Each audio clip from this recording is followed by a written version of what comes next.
मैं चाहता हूं कि आज हम लोग वचन में से कुछ बातों को सीखें। देखिए, जब भी फास्टिंग प्रेयर की बात आती है, हम सब लोग सोचते हैं कि इस उपवास के बाद हमें मिलने क्या वाला है। कई लोग सोच रहे होंगे कि उपवास के बाद, क्योंकि पास्टर ने कहा है ब्रेक थ्रू आने जा रहा है, और ब्रेक थ्रू का मतलब छुटकारा किसी भी पर्टिकुलर चीज में, चाहे वो बीमारी हो, शायद आपकी परेशानी हो, शायद आपके फाइनेंशियल लेवल हो, कोई भी परेशानी हो, उसमें ब्रेक थ्रू आने जा रहा है। हाँ, और उपवास से ऐसा होता भी है। मगर आज क्योंकि ये पहला दिन है, इससे पहले कि हम बाहर हमारी सिचुएशन में बदलाव को देखें, हम हमारे अंदर बदलाव लेकर आएंगे। हालेलुया। पता है, जब तक अंदर बदलाव नहीं होता है, आप बाहर बदलाव देख नहीं सकते। कितने लोग मेरी बात को समझ रहे हैं? कई लोग वर्ल्ड के हिसाब से सोचते हैं और बाहर बदलाव देखना चाहते हैं, मगर बाहर बदलाव के कारण अंदर बदलाव नहीं आता है। मगर यदि अंदर बदलाव हुआ तो बाहर की सब बातें हमारे लिए बदलने लगती है। हालेलुया। कितने लोग मेरी बात को समझ रहे हैं? यदि आपके अंदर बदलाव होता है, आपकी सिचुएशन, आपकी परिस्थितियां ऑटोमेटिकली बदलने लगती है। पता है क्यों? क्योंकि आप अंदर से बदले हुए हैं। समस्या की बात क्या है बताएं? कि हम अंदर से बदले नहीं हैं, मगर हम अपनी परिस्थितियों को बदलते हुए देखना चाहते हैं। आपको पता है, जो हमारा माइंडसेट होता है, जो हम अंदर से होते हैं, हमारा वातावरण भी वैसा ही होता जाता है। हम भीतर से जैसे होते हैं, हमारा हमारी जो बाहरी दुनिया है वैसे ही बनते जाती है। पता है, उपवास करना या प्रार्थना करना, जब आप एक्सपेक्ट करते हैं कि आपकी परिस्थितियों को, आपके सीजन को और आपके बाहरी जीवन को बदले, उससे पहले वो आपके अंदर बदलाव देखना चाहता है। हालेलुया। पता है, दानियल की प्रार्थना और दानियल के उपवास क्यों ग्रहण योग्य थे? क्योंकि उसका अंदर का मनुष्यत्व ऑलरेडी बदला हुआ था। हालेलुया। दानियल जो था, एक ऐसा व्यक्ति था जिसने अपनी लाइफ में कॉम्प्रोमाइज नहीं किया। दानियल एक ऐसा व्यक्ति था जिसने परमेश्वर का भय माना। इसलिए जब उसने प्रार्थना करी, उसने अपने बाहर के सीजन को बदलते हुए देखा। और बाइबल कहती है कि दानियल ने कहा कि परमेश्वर ही है जो समयों और ऋतुओं को बदलता है। हम हमारे जीवन में बाहर बदलाव देखना चाहते हैं, हम हमारे सीजन में बाहर बदलाव देखना चाहते हैं, मगर इससे पहले कि बाहर खुदा आपके सीजन को बदले, प्रभु आपके आंतरिक सीजन को, आंतरिक मनुष्यत्व को बदलना चाहता है। हालेलुया। बीते दिनों में हमने जब बैप्टिज्म दिए, उस समय मैंने सब बच्चों से कहा कि जब आप बैप्टिज्म लेकर ऊपर उस पानी में से बाहर निकले, आप एक नई सृष्टि बन गए हैं। जब आप उद्धार पाते हैं, आप एक नई सृष्टि बन जाते हैं। और नई सृष्टि का मतलब यह होता है, आप पूर्ण रूप से एक बालक के समान, एक बच्चे के समान हो गए हैं। अब आप अपनी जिंदगी को फिर से प्रारंभ कर रहे हैं। पता है, जब आप यीशु में आते हैं या फिर जब आप यीशु को ग्रहण करते हैं, प्रभु आपको एक न्यू क्रिएशन बनाता है। पता है, न्यू क्रिएशन बनने के बाद आपको मसीह के जैसे अपने जीवन को रखना है। मैं आप लोगों से कहना चाहता हूं, मैंने बड़े बड़े पासवानों से इस बात को सुना है और उनकी लाइफ से देखा है, वो मैक्सिमम टाइम अपने लिए प्रार्थना करते ही नहीं। और मैंने विश्वासियों को जो सिर्फ प्रार्थना के लिए आते हैं, मैंने सिर्फ उनको अपने ही लिए प्रार्थना करते देखा है। कितने लोग बदलाव ये दो बातों को समझ रहे हैं? जितने भी man of God, woman of God है, जो परमेश्वर के हृदय के नजदीक है, प्रभु के लिए बड़े बड़े काम कर रहे हैं, वो 99% अपने लिए प्रार्थना नहीं करते। और जितने विश्वासी जो भीड़ के समान सिर्फ यीशु के पीछे चमत्कारों के लिए आते हैं, वो अपने अलावा किसी के लिए प्रार्थना नहीं करते। इसलिए रीजन ये है, उनकी प्रार्थनाएं 5 मिनट में खत्म हो जाती है और बड़े दासों की प्रार्थनाएं चलती रहती है। क्योंकि विश्वासियों के पास प्रार्थना करने के लिए सिर्फ एक व्यक्ति का प्रेयर पॉइंट है और परमेश्वर के दासों के पास हजारों लोग हैं। कितने लोग समझ रहे हैं मेरी बात? मगर जब आप अपने आप पर फोकस हो जाते हैं, जब आप स्वयं पर फोकस हो जाते हैं, आप एक नए बिलीवर के समान अपने लिए प्रार्थना करने लगते हैं। सुनिए, उपवास आपके बाहर के सीजन को पहले बदलने से पहले वो आपके अंदर बदलाव लेकर आता है। कितने लोग समझ रहे हैं? पता है, जब आप उपवास करते हैं, जब आप प्रार्थना करते हैं, जैसे हमने संडे भी सीखा, आप अपने शरीर पर से ध्यान हटाकर आप अपने आत्मा पर ध्यान लगाते हैं। हाँ या ना?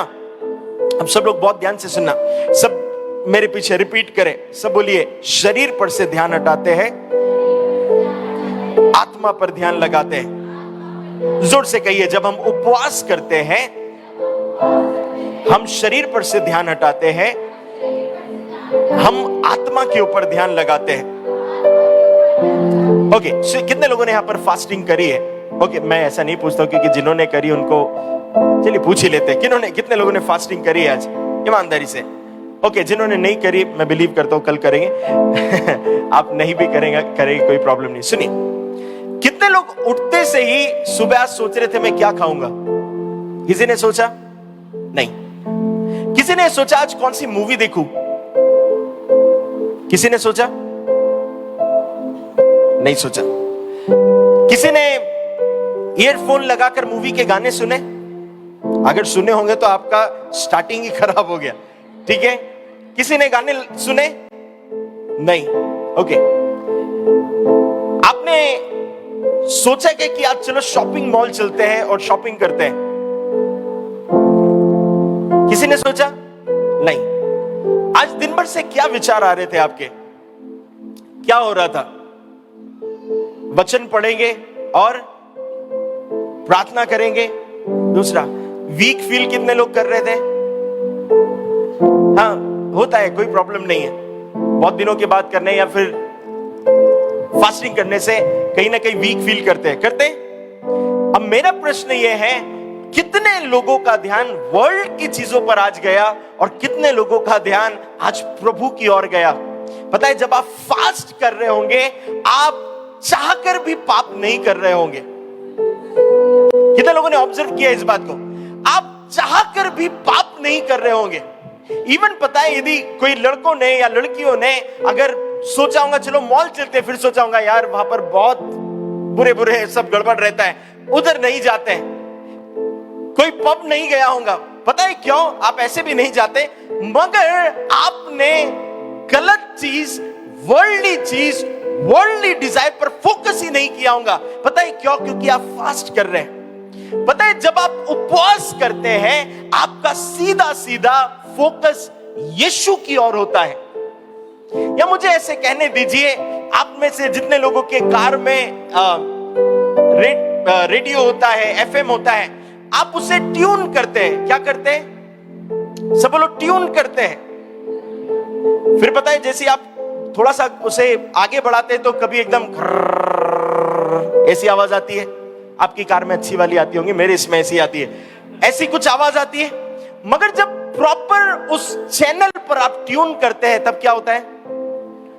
जो भी आपको सुनना है आप सुनते हैं। आज नहीं सुना होगा आपने, मगर सुनिए, जब आप फास्ट करते बताएं, आप ऐसे करते बताएं, आप अपने आप को, आपके सर और मैडम कैसे बचपन में कान पकड़ते थे ना, आप उपवास के दौरान अपना कान खुद पकड़ते हैं बताएं, और उससे प्रभु की उपस्थिति में ट्यून करने की कोशिश करते हैं। मुझे आपके विषय में नहीं पता, मगर दिन भर से अगर मैं कुछ सोच रहा था तो मैं अपने फास्ट के विषय में सोच रहा था, मैं प्रभु के विजन के विषय में सोच रहा था, और मैं सोच रहा था किंगडम ऑफ गॉड को और कैसे बिल्ड कर सकते हैं, कैसे इस उपवास के दिनों में और प्रभु के साथ संगति कर सकते हैं। मैं आप सबको इनकरेज कर कहना चाहता हूं, जब आप इन दिनों में उपवास कर रहे हैं, आपका पूरा ध्यान आपके स्पिरिट की तरफ होना चाहिए। आज हम लोग बाइबल में से कुछ वर्सेस को देखने जा रहे हैं। आइए अपने बाइबल को ओपन करें और सब लोग निकाल लीजिए गलातियों इसका 5वां अध्याय 19 से लेकर 21 तक। कोई पढ़ने में मदद करे। गलातियों इसका 5वां अध्याय और इसकी 19वीं आयत को से लेकर 21वीं आयत तक, शरीर के काम तो प्रकट है, अर्थात व्यभिचार, गंदे काम, लुचपन, मूर्ति पूजा, टोना, बैर, झगड़ा, ईर्ष्या, क्रोध, विरोध, फूट, विधर्म, डाह, मतवालापन, लीला क्रीड़ा, इनके जैसे और काम हैं, जिनके विषय में मैं तुम्हें पहले से कह देता हूं, जैसा मैं पहले कह भी चुका हूं, ऐसे ऐसे काम करने वाले परमेश्वर के राज्य के वारिस ना होंगे। अब सुनिए, जब बाइबल में हम लोग यहां पर पढ़ते हैं, बाइबल कहती है कि जो शरीर के अनुसार चलते हैं, सब लोग इधर देखें, जो शरीर के अनुसार चलते हैं उनके कामों के विषय में लिखा हुआ है। ठीक है, वो गंदे काम करते हैं, वो व्यभिचार करते हैं, वो ईर्ष्या करते हैं, वो जलन करते हैं, सारे काम जो है उन लोगों के विषय में लिखे जो शरीर के अनुसार चलते हैं। बड़े ध्यान से सुनना। और बाइबल कहती है कि जो शरीर के अनुसार चलता है वो कभी भी परमेश्वर के राज्य का वारिस नहीं हो सकता। ठीक है, सो जब हम शरीर पर मन लगाते हैं, शरीर के अनुसार काम करते हैं, हम इनमें से कोई एक काम कर बैठते हैं, और जब हम इनमें से कोई एक काम कर बैठते हैं, हम परमेश्वर के राज्य के वारिस नहीं होते। हालेलुया। सो पता है फास्टिंग प्रेयर करना क्यों जरूरी है? फास्टिंग प्रेयर हमें हर बार परमेश्वर के आत्मा की ओर या हमारे आत्मा की ओर ट्यून कर रखने में, फोकस कर रखने में मदद करती है। हालेलुया। मगर जब पता है हम शरीर में होते हैं, इनमें से कोई एक पाप, एक कार्य हम कर बैठते हैं। यदि आप अपने आप को कहते हैं कि मैं परमेश्वर के वचन के अनुसार चलता हूं, और इस पूरी लिस्ट में से आप कोई भी काम कर रहे हैं, इसका मतलब यह है आप कहीं ना कहीं परमेश्वर के आत्मा के अनुसार नहीं, शरीर के अनुसार चल रहे हैं। और यदि शरीर के अनुसार चल रहे हैं, बाइबल कहती है हम परमेश्वर के राज्य के वारिस नहीं होने वाले। सो इन उपवास के दिनों में हमें कौन कौन सी चीजों को मार डालना है, उनकी लिस्ट में से आज हम लोग चर्चा करेंगे। हालेलुया। आइए क्यों ना बाइबल में से निकालते हैं इसी 19वीं आयत में सबसे पहला और इंपॉर्टेंट जो वर्ड लिखा हुआ है शरीर के कामों में, वो पहला काम है व्यभिचार। हालेलुया। आजकल पता है इन दिनों में बहुत ट्रेंड हो चुका है, इन दिनों में एक कल्चर बन गया है जहां पर जवान लोगों को व्यभिचार करना एक बड़े ही गर्व की बात जान पड़ती है। व्यभिचार करना इन दिनों में बहुत कॉमन और नॉर्मल सा साउंड करता है। कुछ दिनों पहले किसी ने प्रेयर रिक्वेस्ट दिया और कहा कि पास्टर मेरी छोटी बहन है, किसी दूसरे सिटी के थे वो, उन्होंने कहा मेरी एक छोटी बहन है जो लगभग 21 साल की है, और वो अभी उसने कॉलेज जाना प्रारंभ किया है, मगर वो किसी लड़के के साथ रिलेशनशिप में है, और मुझे पता चल गया है कि उन्होंने कोई रूम जो है वो किसी होटल में बुक किया, और बहुत सारी बातें। और मैं जानकर इस बात को शॉक हुआ। मैंने उससे कहा कि क्या आपने अपनी बहन को डांटा नहीं? उन्होंने कहा कि मैंने अपनी बहन को डांटा, मगर मेरी बहन ने कहा आजकल ये सब कॉमन और नॉर्मल है। चर्च पता है हमारा वर्ल्ड, हमारे लोग किस और जा रहे हैं, हमारे जवान या फिर हम किस और जा रहे हैं, इस बात को समझने की जरूरत है। कई बार लोगों के लिए व्यभिचार जो है बड़ा कॉमन हो चुका है, मगर खुदा के लिए ये वो पाप है जो माफ किया नहीं जाता। हालेलुया। यदि हमने इस पर्टिकुलर चीज को बहुत नॉर्मल तरीके से लिया हुआ है, सो मैं आप में से आप सबको नहीं बोल रहा हूं, लाइव में भी बहुत सारे लोग देख रहे हैं, सो मैं सबके लिए इन जनरल बोल रहा हूं, यदि हमने इस व्यभिचार वाले पाप को सोचा कि ये बड़ी नॉर्मल चीज है, मगर मैं आपसे कहना चाहता हूं बाइबल में लिखा हुआ है कि जो व्यभिचार है वो शरीर से किया जाता है, और हमारा शरीर परमेश्वर के आत्मा का मंदिर है, हम उसे खराब नहीं कर सकते। इवन बाइबल कहती है यदि तुमने किसी को गलत नजरों से देख भी लिया, इसका मतलब है तुमने पाप कर दिया। हालेलुया।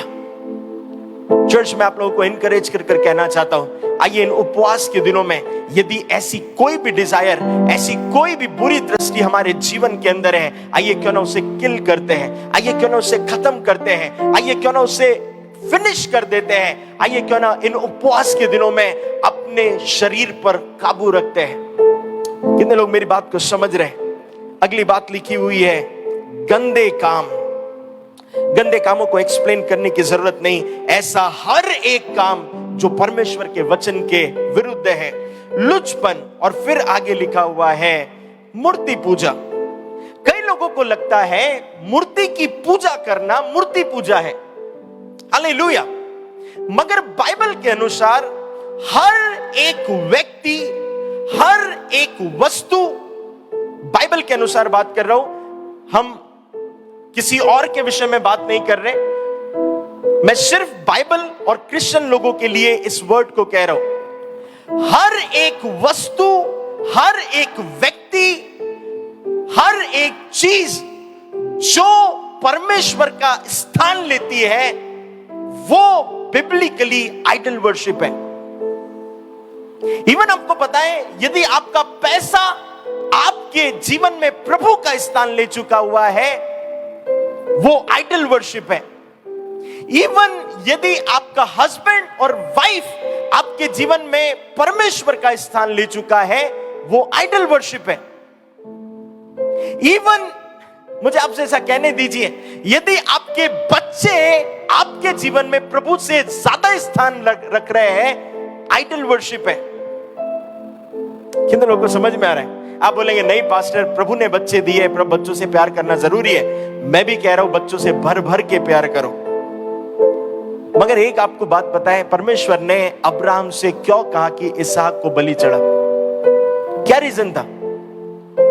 इसहाक ने प्रभु को गुस्सा दिलाया था? क्या रीजन था? इधर देखिए ना, क्या रीजन था? सिंपल सा रीजन था, पता है? परमेश्वर को फील होने लगा अब्राहम मुझसे ज्यादा इसहाक को प्रायोरिटी दे रहा है, इसलिए सारा को बलि करने के लिए नहीं बोला। हालेलुया। अगर सारा का बोलता तो वो बोलता प्रभु 3 दिन बाद नहीं, इधर ही। ऐसा नहीं करता। मगर सुनिएगा, जब हमारे जीवन में, हमारी लाइफ में बच्चे आ जाते हैं, हमारा प्यार मैक्सिमम जो है अपने बच्चों पर होता है, और प्रभु को बिल्कुल प्रॉब्लम नहीं है आप अपने बच्चों से प्यार करें, मगर परमेश्वर कभी भी ये नहीं चाहता आप उसका स्थान किसी और को दें। पता है, कई लोगों ने अपने एडिक्शन को अपना खुदा बना लिया है। वो एडिक्शन करते रहेंगे, चर्च नहीं आएंगे। रीजन क्या है पता है? उनके जीवन में चर्च का और प्रभु का महत्व नहीं है, वो एडिक्शन का महत्व है। वो एडिक्शन नहीं छोड़ सकते, इसीलिए चर्च नहीं आ रहे। कुछ लोगों ने प्रभु को इसलिए छोड़ दिया क्योंकि वो किसी लड़के या लड़की को नहीं छोड़ सकते। उन्होंने प्रभु को छोड़ना पसंद किया, मगर वो लड़के और लड़की को छोड़ना पसंद नहीं किया। किसी ने पर पैसों को इतना महत्व दिया, वो जॉब नहीं छोड़कर आएंगे, मगर चर्च छोड़ सकते हैं क्योंकि उनके जीवन में वो पैसा आइडल बन गया है। हर एक ऐसी वस्तु जो प्रभु का स्थान ले, प्रभु की जो प्रायोरिटी हमारी लाइफ में उसे छीन ले, उसे आइडल वर्शिप कहते हैं। हम मसीह लोगों को लगता है कि यदि हमने जीसस की मूर्ति बना ली और मूर्ति बनाकर यीशु की या फिर जीसस की मूर्ति के ऊपर माला चढ़ा दी, वो आइडल वर्शिप है। वो जरूर आइडल वर्शिप होंगी, मगर उससे कई ज्यादा इंपॉर्टेंट वो लोग, वो वस्तु आपके जीवन में जो प्रभु का स्थान ले रही है, वो आइडल वर्शिप है। कितने लोग मेरी बात समझ रहे हैं? पास्टर, मुझे तो लगा था कि आप कुछ ब्रेक थ्रू की बात करने वाले हैं। हालेलुया। मैं आपको एक बात बता रहा हूं, आपके अंदर जब तक बदलाव नहीं आता, आप बाहर बदलाव नहीं देख सकते। हालेलुया। जब तक आपके अंदर बदलाव नहीं आता, आप कभी भी उसके मैनिफेस्टेशन को बाहर नहीं देख सकते। वर्ल्ड के लोग या नए विश्वासी क्या करेंगे पता है? वो बाहर की चीजों को बदलते हुए देखना चाहते हैं। मैंने कई लोगों को देखा, वो आई रिसीव इट बोलेंगे, वो आमीन बोलेंगे, वो सब कहेंगे, वो बाइबल में उछलेंगे कूदेंगे, सेम टाइम पर वो अडल्ट्री में होंगे। और पता है वो क्या एक्सपेक्ट करते हैं? प्रभु मुझे ब्रेक थ्रू देने जा रहा है। इवन वो पास्टर को बोलेंगे मैंने रिसीव किया, ये ऑफरिंग भी ले लो, मगर सेम टाइम पर वो अडल्ट्री में है, वो एडिक्शन में है। पता है वो अपनी प्रेयर के आंसर को प्रभु से चाह रहे हैं, मतलब मगर बदलाव नहीं चाह रहे। उन्होंने अपनी प्रायोरिटी वो सिन, वो पाप बना लिया है। कितने लोग मेरी बात को समझ रहे हैं आज? हालेलुया। सब बोलो, जब तक अंदर बदलाव नहीं आएगा बाहर बदलाव कभी नहीं आएगा। सब बोलो, इससे यदि बाहर बदलाव देखना है अंदर बदलाव देखना पड़ेगा। अगला लिखा हुआ है टोना। मुझे पता है आप लोग नहीं करते होंगे। सब बोलो, बैर, झगड़ा। हम लोग जब छोटे थे हमने एक पाठ पढ़ा था हिंदी में, और उसमें ऐसा लिखा हुआ था कि जब आप किसी के विषय में दिल में बहुत समय तक रखते हैं तो वो बैर बन जाता है। क्या बन जाता है? सब बोलो, बैर। खाने वाले बैर नहीं, बैर। सब बोलो, बैर। ओके, जस्ट एक बार अपने दिल पर हाथ रखो और ऐसा सोचो, किसके लिए मैंने 2 साल से कुछ पाल कर रखा है अंदर? किसके लिए 1 महीने से कुछ पाल कर रखा है? किसके लिए 2 महीने से कुछ पाल कर रखा हुआ है? हाँ, 2 साल हो गए, उसको मैं भुला नहीं पाया, उसने जो मेरे साथ किया था भुला नहीं पाया। चर्च सुनिए, यदि ऐसा कोई भी व्यक्ति आपके जीवन में आपका बैर का कारण बना हुआ है, मैं आपसे कहना चाहता हूं उसको कोई फर्क नहीं पड़ने वाला। एक व्यक्ति को फर्क पड़ेगा और वो है आप। इसका मतलब यह है, जब आप बैर करते हैं किसी से, आपने शरीर पर मन लगाया हुआ है। पता है जो व्यक्ति बैर नहीं करता ना, वो ऐसे भुलाता है, वो ऐसे लोगों को माफ करता है, वो ऐसे लोगों को माफ करना जानता है। मगर यदि आपने अपने जीवन में 1 महीने, 2 महीने, 10 महीने, 12 महीने, 1 साल से किसी के लिए भी यहां पर बैर पाल कर रखा हुआ है, आप कभी भी आशीषों को नहीं देख सकते। पता है रीजन क्या है? पता है, आपने अपनी ब्लेसिंग को खुद रोक लिया, आपने अपने ब्रेक थ्रू को खुद रोक लिया, आपने अपनी चंगाई को खुद रोक लिया, आपने अपने जीवन में आने वाले अनुग्रह को खुद रोक लिया। रीजन सिर्फ इतना है, पता है आप क्या कर रहे हो? पता है, अपने जीवन में आपने उस बैर को रखा हुआ है। हालेलुया। सब बोलो, ब्रेक थ्रू मैं खुद ही अपने जीवन में ला सकता हूं। मैं माफ करूंगा और ब्रेक थ्रू मिल जाएगा।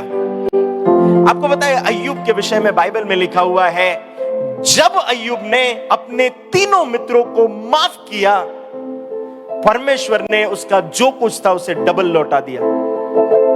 अब मेरा प्रश्न ये उठता है, ये 3 फ्रेंड पहले से नहीं थे, ये 3 फ्रेंड एकदम स्टार्टिंग से नहीं आए।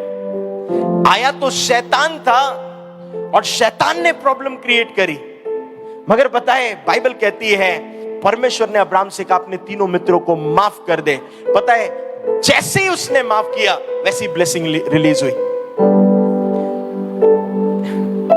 उपवास करते समय यदि आपने किसी को माफ नहीं किया है, ब्लेसिंग रिलीज नहीं होगी। 7 के 14 दिन भी हो गए तो भी नहीं, 14 के 28 हो गए तो भी नहीं, 28 × 2 हो गए, मैच खराब है, 28। ओके, कितने लोग को मेरी बात समझ में आ रही है? हम कितने भी उपवास कर लेंगे मगर बैर के साथ कोई मैनिफेस्टेशन नहीं देखेंगे। इसलिए पता है मैं आज पहले दिन का टॉपिक ये क्यों ले रहा हूं पता है? हम कल शायद ब्रेक थ्रू के लिए प्रार्थना करेंगे, हम शायद कल प्रॉस्पेरिटी के लिए प्रार्थना करेंगे, शायद हम परसों हीलिंग के लिए प्रार्थना करेंगे, हम टॉपिक लेकर प्रार्थना करेंगे, कर्स ब्रेक करेंगे, सब करेंगे। मगर पता है मैं ऊपर से कितना भी हाथ रख दूं, मैं दोनों हाथ रख दूं, मैं चिल्लाकर प्रार्थना करूं, मगर जो बैर आपने किसी के लिए रखा हुआ है, जब तक वो बाहर नहीं आएगा ब्रेक थ्रू नहीं मिलेगा। इसलिए मैंने आपसे कहा, बाहर की परिस्थितियों को बदलते हुए देखना चाहते हो, अंदर को बदल दो। कितने लोगों को मेरी बात समझ में आ रही है? सब बोलो ईर्ष्या। ईर्ष्या का मतलब होता है जलन। ईर्ष्या का मतलब जलन ही होता है, राइट? किसी से ईर्ष्या करना। पता है मुझे ऐसे कहने दीजिए, जिस व्यक्ति की ज्यादा बुराई करते हैं ना, लिटरली आप उससे जलते हैं। कितने लोगों को समझ में आ गया मुझे नहीं पता। और पता है आप उससे कंपटीशन करना चाहते हैं, और पता है वो आपसे 1% ज्यादा अच्छा है। कितने लोगों को समझ में आ रहा है? आप किसी की भी बुराई करते हैं ना, नाम छाट लीजिए। आप जिस आपके कलीग की बुराई करते हैं, आपको ऐसा लगता है वो आपसे थोड़ा सा अच्छा है, और रियली वो अच्छा है, इसीलिए आप बुराई करते हैं। क्योंकि यदि वो आपसे अच्छा नहीं होता, आप बुराई करते ही नहीं। आपको लगता है ठीक है। कितने लोगों को समझ में आ रही है मेरी बात? पता है जो जलन होती है ना, वो आपको कभी भी बढ़ने नहीं देती है। मुझे ऐसा कहने दीजिए, यदि आप किसी व्यक्ति के प्रति जलन रखते हैं, आपने अपनी ग्रोथ को रोक लिया, आपने अपने आत्मिक ग्रोथ को रोक लिया, आपने आपके जीवन में आशीषों को रोक लिया। हालेलुया। किसी ने ऐसा कहा, यदि आपके विषय में कोई बात कर रहा है, यदि आपकी बुराई कर रहा है, इसका मतलब आप सही जा रहे हो। सो लोगों को आपसे ईर्ष्या करने दो, कोई प्रॉब्लम नहीं। मगर यदि आप किसी से ईर्ष्या कर रहे हो, इसका मतलब आप डिसाइड कर रहे हो कि ये बंदा मेरे से अच्छा है।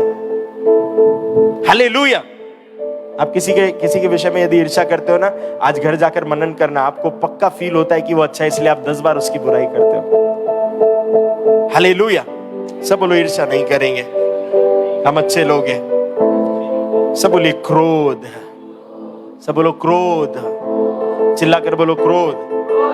चलिए ईमानदारी की बात पूछता हूं, कितने लोगों को बहुत गुस्सा आता है? ईमानदारी से बहुत। ओके, सुनिए, आपको पता है क्रोध आपके जीवन में आपको पीछे लेकर जाता है। वो इवन रोकता भी नहीं, आपको पीछे लेकर जाता है। जस्ट एक एग्जाम्पल के तौर पर बताता हूं। अगर मुझे ऐसा लगे कि आशीष भाई बहुत गुस्सा करते, तो क्या मैं उनको चर्च में कभी प्रचार करने के लिए दूंगा? अरे बिल्कुल नहीं दूंगा। क्यों पता है? क्योंकि यदि इनके दिल में किसी के लिए कुछ रहा, तो ये गुस्से में वही के वही निपटा देंगे। हाँ या ना? पता है जो लोग गुस्सा करते हैं, वो अपने जीवन में अपने लिए खुद ही बीमारियों को इनवाइट करते हैं। अगर आप डॉक्टर के पास जाएंगे, पूछेंगे, बोलेंगे कि मुझे बीपी की प्रॉब्लम हो गई, वो ये नहीं पूछेगा क्या खाया था, वो पूछेगा गुस्सा करते, टेंशन में हो, यही पूछता है। अरे हाँ या ना? वो ये पूछता है कि कल रात में क्या खाया था, बीपी बढ़ा। नहीं नहीं नहीं, हम जरूर फिर नमक ऊपर नीचे करते हैं, मगर सुनिएगा, इसका पूरा संबंध जो है आपके क्रोध से है, आपके चिड़चिड़ाने से है, आपके गुस्सा करने से है। और जब आप क्रोध करते हैं, आपका बाहर मैनिफेस्ट क्या होता है पता है? लोग आपसे भी नफरत करने लगते हैं। आपके ऑफिस में कोई ऐसा व्यक्ति होगा जो हर चीज में गुस्सा करता है, हर चीज में क्रोध करता है। कितने लोग उससे प्यार करते हैं? कितने लोग उसके बर्थडे पर जाकर उससे गले मिलकर कहते हैं, भाई तू पैदा नहीं होता तो क्या होता? हालेलुया। मगर आप उसके मरने वाले दिन पर भी देखेंगे, लोग बस कब्रिस्तान से निकल, अच्छा हो। मैं लिटरली बोल रहा हूं, मैंने कुछ फ्यूनरल में गया, वहां पर जाकर लोग बोल रहे थे गुस्सा बहुत करते थे ना, निकल गए, गुस्सा बहुत करते थे। फिर सुनिए, हमारी टेस्टिमनी क्या है? पता है कुछ लोगों को लगता है कि मैं मुंहफट हूं बोलने में, या फिर मैं हाजिर जवाब हूं बोलने में, ये अच्छी बात है। सुनिए सुनिए, जब आप गुस्से होते हो ना, जब आप गुस्से वाले होते हो, ऑटोमेटिकली वो लोगों के जीवन में दिखने लगता है। लोग आपको जज ऐसे ही कर लेते हैं, और फिर आप कितना भी उनको बताओ, यूहन्ना ने ऐसा किया, पतरस ने ऐसा किया, वो बोलेगा वो सब ठीक है, तूने कल क्या किया था? वो तो सब ठीक है, पतरस को मैं जानता नहीं, यूहन्ना को मैं जानता नहीं, मैं तुझे जानता हूं, तूने कल क्या किया था। हालेलुया। गुस्सा मुझे भी आता है, गुस्सा आपको भी आता है, मगर क्रोध करो मगर पाप, सब लोग क्रोध करो मगर पाप मत करो। कल हमें चर्च खत्म हुआ, चर्च खत्म होने के बाद बैप्टिज्म दिया। बैप्टिज्म के बाद हम लोग हमारी लैंड पर गए। लैंड पर जैसे ही गए तो थोड़ा सा हमने गाड़ी थोड़ी सी आगे बढ़ा दी। सो मिट्टी में गाड़ी चली गई। मिट्टी में जब गाड़ी चली गई तो हम जितनी रेस बढ़ा रहा था तो ना आगे जा रही ना पीछे आ रही, और 45 मिनट्स आई थिंक हम कीचड़ में अटके रहे। शालेम और सुलेमान भाई और रजत तीनों धक्का लगा रहे। उनके जूते इतने कीचड़ से भर गए, गाड़ी हिल डुल कुछ नहीं रही। और हम लोगों ने डीजल इसलिए नहीं वहां से भरवा कर आया था मैं, क्योंकि वो पेट्रोल पंप अच्छा नहीं था, तो सिर्फ 7 किलोमीटर चलने वाला डीजल बचा हुआ था। हम जो ताकत लगा रहे, बारिश हो रही, गीले हो रहे, और जिस काम के लिए गए थे वो भी नहीं हुआ।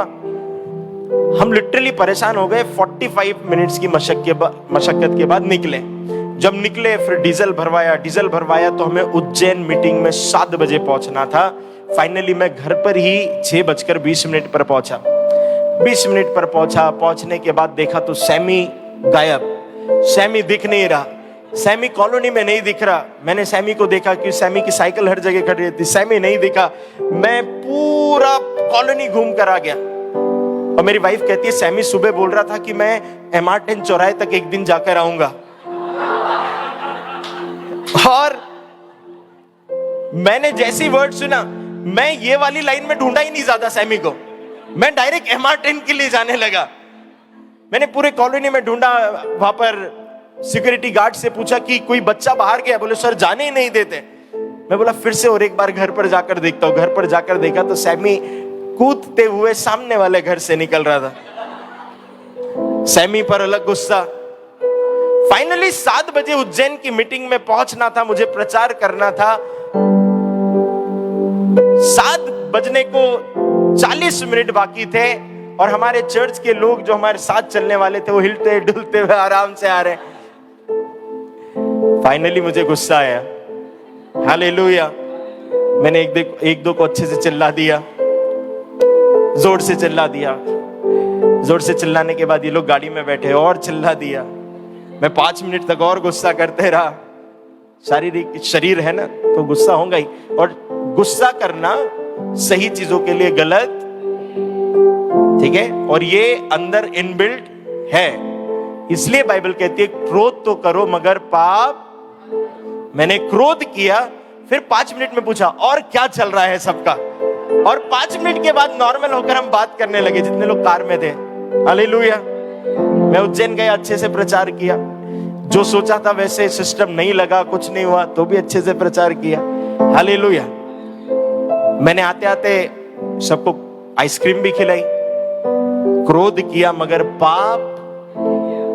चर्च, ये चीज को यदि आप एक्सट्रीम लेवल पर लेकर जाते ना, तो आप किसी को इतना कड़वा वर्ड बोलते हैं जो उसे जिंदगी भर याद रहता, और फिर आप बोलते अब मैं तुझसे बात नहीं करूंगा, आप देख लेना, सोच लेना क्या होगा। चर्च, क्रोध करो मगर पाप। हालेलुया। सब बोलो क्रोध नहीं करना। सब चिल्ला कर बोलो क्रोध नहीं करना। पड़ोसी को बोलो आप बहुत करते हो। पत्नी को बोलो आप बहुत करते हो। हालेलुया। सब बोलो क्रोध तो करो मगर पाप मत करो। चलिए अगला लिखा हुआ है विरोध, फूट, विधर्म, डाह, मतवालापन, लीला क्रीड़ा और इनके जैसे और काम हैं। हालेलुया।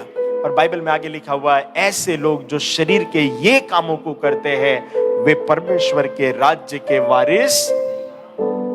हालेलुया। आ रहा है सबको समझ में? इन 7 दिनों के भीतर ये बाइबल के अध्याय में से ये आयत को निकालकर एक एक कीटाणु को मारेंगे। हालेलुया। आपके घर में कॉकरोच आता है, जब तक आप सबको मार नहीं देते सोते नहीं है। ऐसा करते कि कॉकरोच बाजू में, अरे ठीक है भैया सुबह मार लेंगे यार, टेंशन नहीं, जब तक मरता नहीं आप सोते। हालेलुया। सब बोलो 7 दिनों में शरीर के सारे कीटाणुओं को मार देंगे, शरीर के सारे पापों को मार देंगे। सब बोलो आंतरिक बदलाव को लेकर आएंगे, तब बाहरी बदलाव देख पाएंगे। सब बोलो अंदर बदलाव लेकर आएंगे, तब बाहर बदलाव दिखेंगे। कितने लोग एक्साइटेड है अंदर बदलाव करने के लिए? हालेलुया। जब अंदर बदलाव होते बताए, ऑटोमेटिकली बाहर बदलाव होना प्रारंभ हो जाते हैं। और आज हम लोग पता है इन सब बातों में से एक एक बदलाव को लेंगे और उसको ब्रेक करेंगे यीशु के सामर्थ्य नाम में, उसे कैंसिल करेंगे यीशु के नाम में। इवन मैं आपसे कहना चाहता हूं, जब पास्टर पूछे कितने लोगों को बड़ा गुस्सा आता है, कभी हाथ नहीं खड़े करना। कोई पूछे क्या तुम गुस्सेल हो बहुत, नहीं बोलना। पता है हम क्या करते हैं? हम खुद बड़ा प्राउड फील कर बोलते हैं मुझे बड़ा गुस्सा आता है, मुझे बड़ा गुस्सा आता है, मुझे बड़ा। आप खुद ही तो बोल रहे हैं आपको गुस्सा आता है, तो आएगा नहीं। इसलिए जब आप किसी से झगड़ा होता है ना, आपके कान आपको बार बार बोलते हैं, क्योंकि विश्वास कैसे आता है? तो आपने सुना मसीह के वचन से नहीं, आपने खुद से ही सुन लिया मैं गुस्से लूं, मैं गुस्से लूं। और जब आपकी फाइट होती है, किसी से झगड़ा होता है, ऑटोमेटिकली अंदर से आता है तू गुस्से ले, तू गुस्से ले, तू गुस्सा करने वाला, फिर वो गुस्सा निकलता है। मगर जब आप बोलते हो, बताए मुझे एक और इंसिडेंस याद आ रहा है। मुझे अपने बैंक से रिलेटेड कुछ काम करवाना था, कुछ डॉक्यूमेंट्स मुझे निकलवाने थे। आप लोग सुन रहे हैं? इधर देखिए, ये बाइबल में नहीं लिखा हुआ है, ये मेरी कहानी। मुझे बैंक में से कुछ डॉक्यूमेंट्स निकालने थे और उन्होंने मुझे टाइम दिया कि सर आप 15 दिन के बाद इस डेट पर आ जाना, आपके डॉक्यूमेंट्स मिल जाएंगे। मैं एग्जैक्टली 15 दिन, मुझे मैसेज आ गया था उस दिन का। मैं गया और जाकर बैंक जा रहा था, तो जो मेरे साथ कोऑर्डिनेट कर रहा था जो बंदा, उसने कहा कि देखो सर आप वहां पर जाओगे और जाने के बाद ये आपको जरूर लटकाएंगे और कहेंगे कि 4 दिन बाद आना, 5 दिन बाद आना, 1 हफ्ते बाद आना। और एग्जैक्टली उसने जैसा कहा था वैसा ही होने ही वाला था। तो उसने कहा कि देखो सर एक ही तरीका है, आपको वहां पर जाकर गुस्सा बताना है।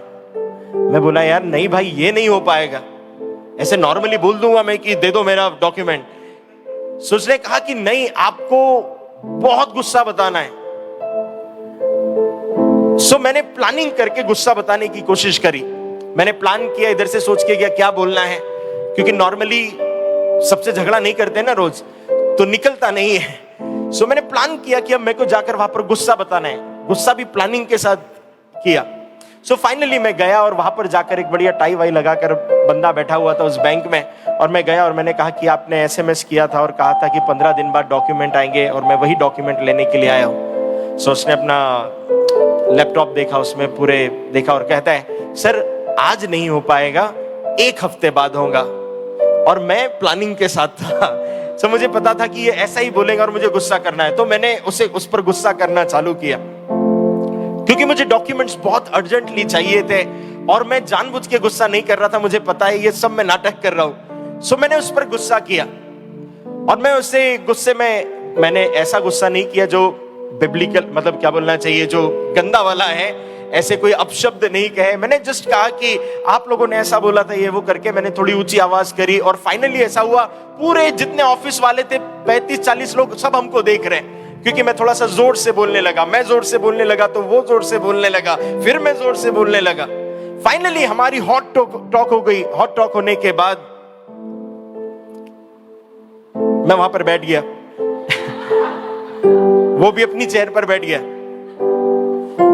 और उसने कहा कि सर आप यहां पर मत बैठिए, कस्टमर आ रहे हैं, आप वहां पर आराम से बैठ जाइए। मैंने कहा नहीं, बैठूंगा तो यही बैठूंगा, मुझे डॉक्यूमेंट दे। और मैं प्लानिंग के साथ था, मैं बिल्कुल उस पर गुस्सा नहीं कर रहा था। फिर मैंने सोचा बैठकर कोई मतलब नहीं, मैंने उससे कहा कि मुझे आज के आज मेरे डॉक्यूमेंट चाहिए, और मैं बोल करके चला गया। और मैं जब सीढ़ियों से उतर रहा था, मैं हंसते हुए जा रहा था, मैंने कैसे गुस्सा किया, क्योंकि वो एग्जैक्टली गुस्सा नहीं था, वो प्री प्लान था। फाइनली वहां से निकलने के बाद मैं अपनी कार में बैठा, मगर मुझे ऐसा लगा कि वो जो व्यक्ति था ये उसका पर्सनल मैटर नहीं था, और मैंने उस पर गुस्सा किया। और मैंने भी दिल से नहीं किया, जस्ट प्लान करके किया। और मैंने सोचा मैं उसको, कार जैसी रुकेंगी मैं कार रोकता हूं, उसको कॉल करूंगा और बोलूंगा भाई सॉरी, ऐसा कुछ मेरा इंटेंशन नहीं था, क्योंकि मैंने पहली बार किसी को ऐसा बोला। और मैं बस 10 मिनट हुए थे, मैं अपनी कार से आगे गया और मैं कार में ही था, तो कॉल आया उसी बैंक से, और उसी बंदे का कॉल आया। मुझे ऐसा लगा कि और झगड़ा करने के लिए कॉल आया होगा। सो मैंने उसका कॉल उठाया और वो मुझसे कहता है सर आपके डॉक्यूमेंट जो 1 हफ्ते बाद आने वाले थे वो अब भी आ गए हैं, आप लेकर जाइए। और मुझे लगा कि जो पर्पस से किया गया था वो काम हो गया है। सो मैंने उससे कॉल पर कहा, भाई एक बात बोलना चाह रहा था मैं, सॉरी मैंने इंटेंशनली ऐसा किया था क्योंकि मुझे डॉक्यूमेंट चाहिए थे, मगर मुझे आप माफ कर दो। वो कहता है, सर आप मुझे भी आप माफ कर दो। और फाइनली मैं 10 मिनट के बाद ऑफिस में गया।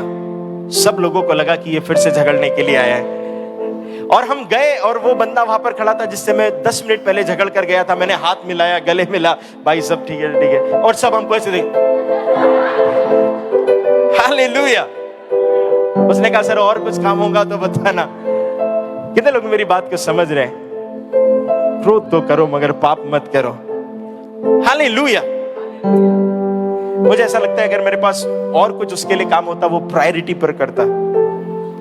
पता है, जब हम माफी मांग लेते हैं ना, अच्छे अच्छे लोगों के दिल पिघल जाते हैं। जब हम क्षमा मांग लेते हैं, यदि हमने गलती नहीं भी करी है, लोग पिघल जाते हैं। बस प्रॉब्लम यह है, हम क्षमा नहीं मांगते। यदि आप इन दिनों में उपवास कर रहे 7 दिन का, वो कभी भी सफल नहीं हो सकते यदि आपके दिल में बैर है, यदि आपके दिल में जलन है, यदि आपने किसी को माफ नहीं किया। वो 7 दिन क्या, वो 14 दिन के उपवास भी काम नहीं करेंगे। मगर जब आप अपने हृदय को पूर्ण रूप से आजाद करके प्रभु के पास आते हैं, आपका 1 दिन का उपवास भी बड़े ब्रेक थ्रू को लाएगा। 7 दिन का विश्वास भी बड़े ब्रेक थ्रू को लाएगा। कितने लोग रेडी है? सब बोलो आज अंदर की क्लीनिंग, सब बोलो आज अंदर की सफाई, फिर देखेंगे प्रभु की भलाई। सब बोलो आज अंदर की सफाई। हालेलुया। कितने लोग तैयार हैं? सब बोलो आज अंदर की सफाई करेंगे। आइए खड़े होकर करते हैं। जल्दी से अपने स्थानों पर खड़े हो जाए। Thank you Jesus, thank you Jesus. Hallelujah. सब बोलो अंदर से अच्छे सफाई करेंगे आज। बोलो डीप क्लीनिंग। सब लोग तैयार हैं? क्या क्या करना है? लोगों को माफ करना है, बैर को हटाना है, किसी के लिए दिल में कुछ नहीं रखना है, लोगों को माफ करना है। आइए क्यों ना एक्सपेक्ट करते हैं ये 7 दिन पहले हमें अंदर से क्लीन करेंगे और फिर हम अपनी ब्लेसिंग के मैनिफेस्टेशन को देखेंगे। हालेलुया। ये समय होगा, आप अपनी आंखों को बंद करें। यदि आप किसी को माफ करना चाहते हैं जिसने आपके दिल को लिटरली दुखाया है, यदि किसी ने आपके दिल को लिटरली दुखाया है, ये समय होगा आप माफ कर सकते हैं। जितने लोग मुझे ऑनलाइन देख रहे हैं, मैं आपसे कहना चाहता हूं, उपवास के दिनों में यदि आप अपने जीवन में परमेश्वर के ब्रेक थ्रू को देखना चाहते हैं, यदि आप चाहते हैं कि परमेश्वर अद्भुत बदलाव को आपके जीवन में लेकर आए, उन बदलाव को बाहर देखने से पहले प्रभु आपके अंदर बदलाव को लेकर आना चाहते हैं। प्रभु आपके भीतर बदलाव को लेकर आना चाहता है। प्रभु चाहता है कि आप पहले बदले और फिर वो आपकी परिस्थितियों को बदलेगा। जब आप अंदर से बदलते हैं, प्रभु आपकी परिस्थितियों को बदलना प्रारंभ करेगा। आइए क्यों ना अपने हाथों को स्वर्ग की ओर बढ़ाएं।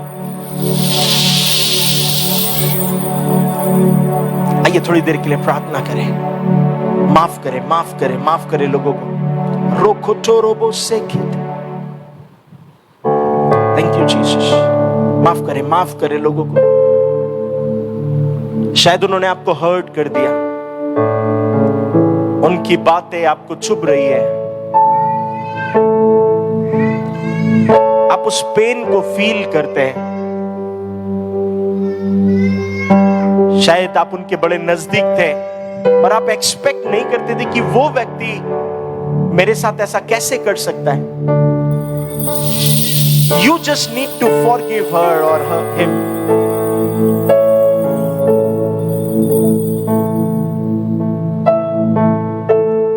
बाइबल में लिखा हुआ है, जैसे हम अपने अपराधियों को माफ करते हैं,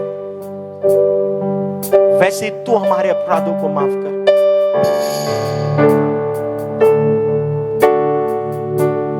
आइए क्यों ना माफी मांगे खुदा से, माफ करें उन लोगों को। आइए माफ करें, लोगों ने आपको हर्ट किया होगा।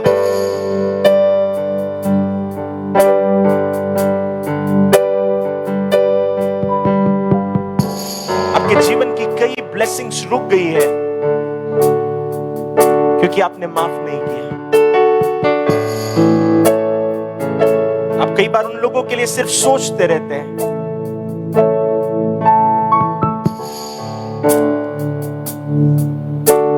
उन्होंने मेरे साथ ऐसा क्यों किया, but you just need to forgive them.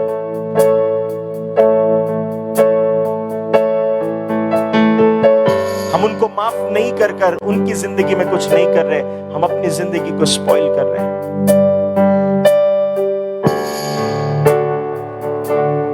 प्रभु माफ करना चाहता है, प्रभु चाहता है कि आप उनको माफ करें। कई ब्लेसिंग सिर्फ इसलिए रुकी हुई है आपके जीवन में क्योंकि आपने माफ नहीं किया। कई ब्लेसिंग आपके जीवन में ऐसी है जो रुकी हुई है क्योंकि आपने माफ नहीं किया। प्रार्थना करें, आइए ऊंची आवाज में उन लोगों को माफ कर दें। प्रभु आपके हृदय को जानने वाला प्रभु है और आपको किसी को एक्सप्लेन करने की जरूरत नहीं कि आपके लिए प्रभु क्या मायने रखता है। और प्रभु को पता है आपका हृदय क्या है।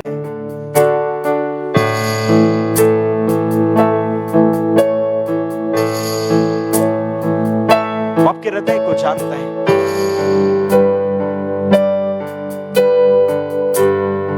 वो किसी के हृदय के घाव को पर मरहम को लगा रहा है।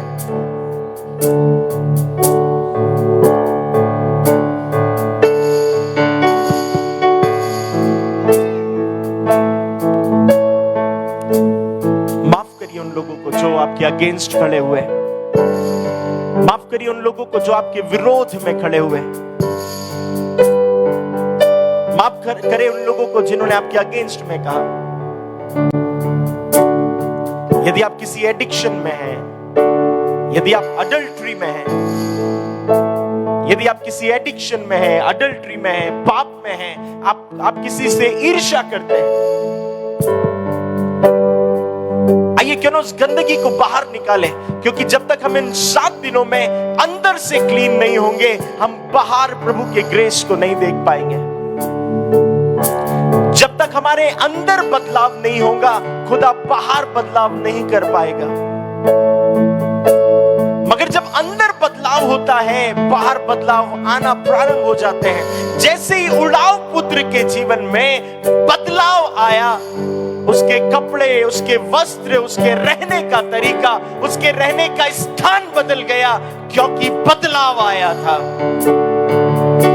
और यीशु वो बदलाव को आपके जीवन में देखना चाहता है, क्योंकि जब आप अंदर से चेंज होते हैं, बाहर बातें मैनिफेस्ट होती है। प्रभु की ब्लेसिंग आपके लाइफ में मैनिफेस्ट होना चाहती है, मगर लोगों के प्रति कड़वाहट उसे होने नहीं दे रही है।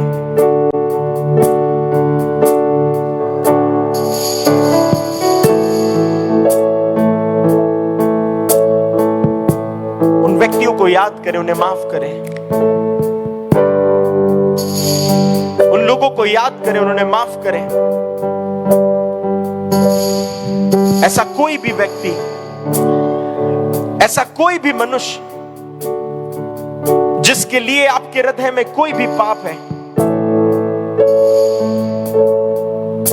जिसके लिए आप बुरा सोचते हैं, आप अपने स्टाफ के लोगों से उसकी बुराई करते हैं,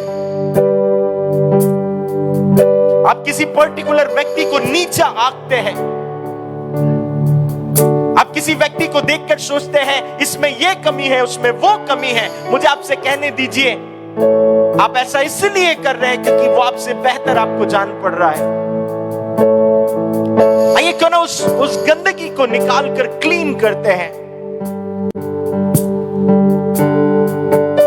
जरूर उड़ाऊ पुत्र जैसी अवस्था में आया था, पिता ने उसे वैसे ही गले लगा लिया, मगर बाइबल कहती है उसके बाद इंस्ट्रक्शन दिए, इसे नहलाओ, इसे नए कपड़े पहनाओ, इसे पिता के घर की अंगूठी पहनाओ।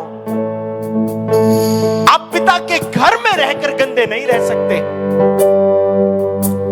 आप पिता के घर में रहकर वो पुराने वस्त्रों को नहीं पहन सकते। आप पिता के घर में रहकर वो रिलेशनशिप की अंगूठी को बिना पहने नहीं रह सकते। आइए अपने आप को क्लीन करें, आइए अपने आप को साफ करें, आइए अपने आप में बदलाव को लेकर आए।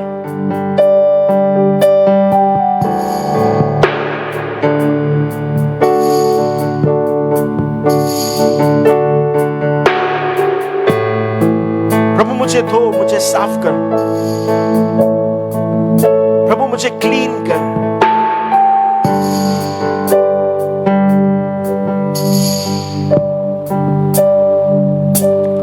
तेरे पास आता हूं यीशु,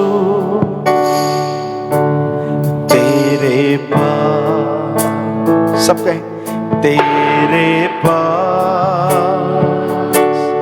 आता हूं यीशु, तेरे पास, तेरे पास, तेरे पास आता हूं यीशु,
हम आपके पास आते हैं, हम आपके नजदीक आते हैं।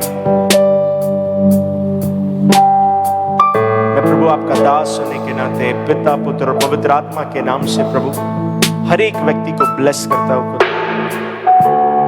मैं प्रार्थना करता हूँ प्रभु इन 7 दिनों के भीतर प्रभु, इससे पहले कि प्रभु आप बाहरी रूप में हमारे भौतिक चीजों में बदलाव को लेकर आए, हमारे फाइनेंस में, हमारे शरीर के हीलिंग में, प्रभु आप हमारे अंदर बदलाव देखना चाहते हैं, आप हमारे भीतर बदलाव देखना चाहते हैं, हमें आंतरिक रूप से बदलना चाहते हैं प्रभु, जिससे ये ब्रेक थ्रू एक बार के नहीं, ये लगातार मिलते रहे प्रभु, ये आनंद लगातार मिलते रहे। धन्यवाद देते प्रभु, आप हमारे आंतरिक जीवन, आप हमारे भीतरी मनुष्यत्व की केयर करते हैं, हमारी प्रार्थनाओं को सुनने के लिए धन्यवाद देते हैं। मैं प्रभु आपका दास होने के नाते प्रभु हर एक को आपके सामर्थ्य हाथों में सौंप देता और बिलीव करता हूं एक बड़ा ब्रेक थ्रू इन 7 दिनों में आने जा रहा है, एक बड़ा छुटकारा इन 7 दिनों में आने जा रहा है। लोग आपकी उपस्थिति में आ रहे हैं पिता परमेश्वर, लोग आपके बड़े अनुग्रह को देखने जा रहे हैं प्रभु, लोगों के जीवन में हीलिंग आ रही है, लोगों के जीवन में चंगाई आ रही है, लोगों के जीवन में छुटकारा आ रहा है, लोगों के जीवन में बरकत आ रही है, लोगों के जीवन में फाइनेंशियल ब्लेसिंग आ रही है। यीशु के नाम में, यीशु के नाम में, यीशु के नाम में Father we decree and declare, यीशु के सामर्थ्य नाम में इस बात की घोषणा करते हैं 7 दिन बदलाव के दिन है। आज हम अंदर से बदलेंगे, कल हम बाहर के बदलाव को देखने जा रहे हैं। सारी चीजें बदलने जा रही है, हम नेक्स्ट लेवल पर जा रहे हैं, हम ऊंचे स्तर पर जा रहे हैं, हम तरक्की पर जा रहे हैं, हम यीशु के द्वारा दी गई उन्नति पर जा रहे हैं। यीशु के सामर्थ्य नाम में